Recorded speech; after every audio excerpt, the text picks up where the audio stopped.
সাইদুর নতুন ফোন কিনছে অনেকগুলা টাকা দিয়ে। তার মনটা আজকে অনেক খুশি। ফোনটা আনবক্সিং করে দিচ্ছে শাহাদাত হোসেন ভাই। ও রাজু হোসেন ভাই, শাহাদাতের ঘনিষ্ঠ বন্ধু। আর আমাদেরকে সাইদুর আজকে নতুন ট্রিট দিবে।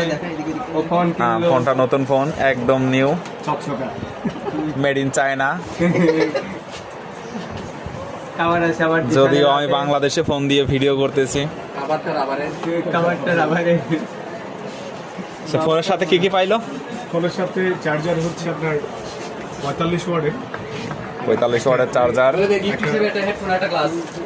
একটা ব্যাক পার্ট, আমাদের পার্টের জন্য ওয়ারেন্টি কার্ড। ওয়ারেন্টি কার্ড কত? 1 বছরের ওয়ারেন্টি। 4-5টা করে খাওয়াবে আর বাতের বিলটা আমরা দেবো।